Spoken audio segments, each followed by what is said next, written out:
Hola, nuestro equipo está conformado por Álvarez Cruz Brenda Carolina, Ángel Trujillo Michelle Stephanie, Barajas Cuellar Adriana Elizabeth, Cisneros Llamas Susana, de Santiago Díaz Beatriz Livier, Martínez López María del Carmen, Moreno Medina Estrella Saray y Ramírez Medina Paola Yasmín.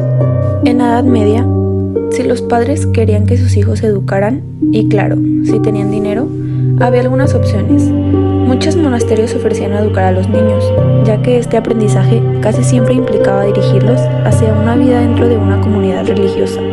O, si los padres preferían un ambiente más urbano, podían mandar a sus hijos a una escuela catedralicia, de nuevo administrada por la iglesia.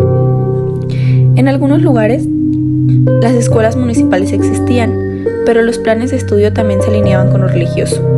Los niños que estaban destinados a convertirse en caballeros eran acogidos en casas de otros caballeros para aprender sus artes marciales, y las niñas nobles podían recibir educación de monjas o de otras mujeres o tutores en casa, aunque esto podría ser algo peligroso para la virtud de una joven dama. Alta Edad Media, la cual comprende del siglo XI al siglo XIII. Aquí tenemos que es el clímax de la Alta Edad Media, donde está conformada por papados, reinos, servidumbre, el feudalismo y torneos. También surgen las primeras universidades, las cuales se encuentran bajo el patrocinio de la Iglesia y de los reyes. Surgen gremios, tanto los estudiantes como los maestros estudian teología, y tenemos que la enseñanza es escolástica, es decir, es el raciocinio con el conocimiento de la Biblia. La Baja Edad Media. La Baja Edad Media se extendió a finales del siglo XI hasta la segunda mitad del siglo XV, por lo que se sitúa entre la Alta Edad Media y la Edad Moderna. Esta etapa fue caracterizada por el aumento de productividad agrícola y el resurgimiento del comercio, además de peregrinaciones cristianas a lugares santos. En la educación, su contenido se basaba principalmente en la enseñanza de los artes liberales y en las doctrinas cristianas. La libertad de los maestros para enseñar en diversos lugares a través de la obtención de una licencia permitió el surgimiento de las primeras universidades en esta época. El humanismo fue creado a partir del siglo XIV, fue cuando se comenzó a utilizar la palabra humanista para referirse a quienes denominaban y enseñaban las letras y las culturas clásicas, época en la que todo inició el pensamiento científico y racional fue descartado, mientras que se exaltaba el valor de la religión, los textos sagrados y la teología. El humanismo promueve el rescate de la literatura, la filosofía y saberes heredados de los griegos y los romanos, a quienes se consideran cañones del pensamiento racionales, las ciencias y las artes, y su rechazo por las dogmas religiosas. De los principales representantes de las escuelas humanistas fue Cosme, el fundador de la Academia Platónica Florentina, considerado cuna del humanismo. Otro fue Maquiavelo, el impulsor del autoritarismo monárquico. Y por último, se encuentra Martín Lutero, el teólogo alemán responsable de la Reforma protestante que generó una división entre la Iglesia católica. El Renacimiento fue un periodo histórico que abarca del siglo XV y XVI, en el cual surgieron grandes transformaciones estéticas, intelectuales, científicas, culturales que marcaron el fin del oscurantismo, que prevaleció durante la Edad Media y a su vez fueron una transición hacia ella. Durante el Renacimiento, las artes encontraron inspiración estética en las humanistas, lo cual se reflejó en la cultura, la pintura, que tuvieron como motivo principal los mitos clásicos griegos y romanos. Durante esta etapa, el Renacimiento tuvo lugar del surgimiento de una escuela de pensamiento llamada humanismo, que tuvo una gran influencia en todos los ámbitos del saber. De esta forma, la vuelta a las grandes obras y pensadores griegos y romanos se dio reflejada la pintura y las letras, la ciencia política, etc. La educación en el humanismo y en el Renacimiento estuvo entristezamente ligada a la educación clásica. Las fuertes tendencias cristianas entraron en la decadencia, abriendo camino hacia las tendencias de armonía implantadas en la antigua Grecia romana.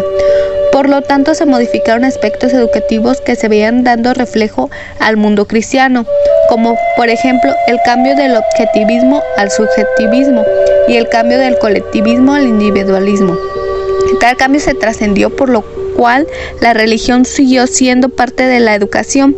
Así el humanismo tomó los valores divinos y naturales del antiguo modelo formativo, tal como una especie de contradicción y a lo ya mencionado. Personajes sobresalientes en la educación de Italia. Erasmo. Este pensaba que la lengua vulgar debía evitarse, ya que en su opinión los dos idiomas clásicos eran el único medio adecuado de transmisión cultural. Francisco Rabelais. Aspiraba a una educación realista y práctica. Juan Luis Vives. Incitó a la enseñanza debe realizarse de acuerdo con la personalidad y naturaleza del alumno. Victorino da Feltre. Este funda su famosa escuela Casa Giocosa, Mansión Alegre, que fue una primera escuela en Nueva Europa. Yo les hablaré sobre el humanismo y la reforma, la cual durante los siglos V y VI, la cultura y la sociedad europea experimentaba una transformación decisiva con el despliegue del humanismo, lo cual modificaba radicalmente las condiciones de la cultura, que era un componente central a la reforma de la teología y la religión cristiana, que de la mano de Erasmo y Lutero desembocaba en la fragmentación de la cristiandad occidental.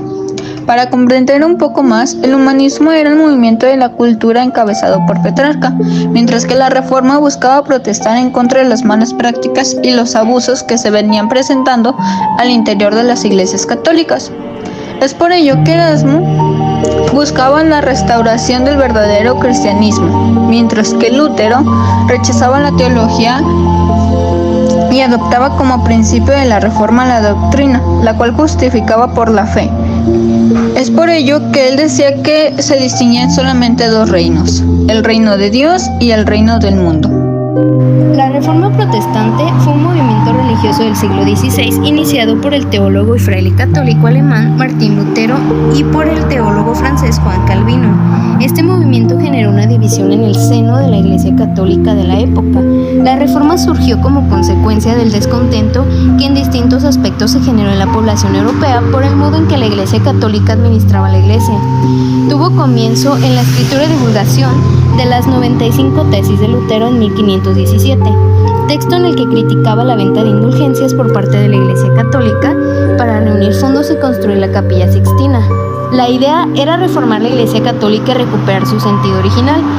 En el conflicto intervinieron diferentes príncipes y aristócratas que vieron en la Reforma la oportunidad de crear sus propias iglesias.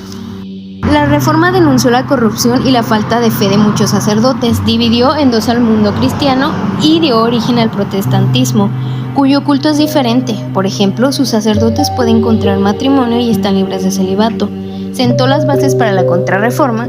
El movimiento teológico contrario fue perseguido por la Santa Inquisición Católica en numerosos países y culminó con la victoria del papado, pero debilitó al catolicismo en el norte de Europa. Yo soy Carmen y por último les hablaré brevemente sobre la Contrarreforma. Esta es una respuesta de la Iglesia Católica a la Reforma Protestante que comenzó Martín Lutero en 1517 y se caracterizó por abarcar principalmente la esfera política y religiosa del momento. La Contrarreforma busca reformular la Iglesia Católica con el fin de evitar el avance de las iglesias protestantes.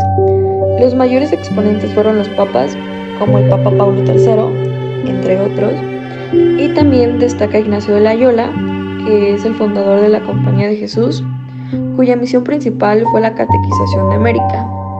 Y con esto cerramos. Por nuestra parte sería todo. Muchas gracias.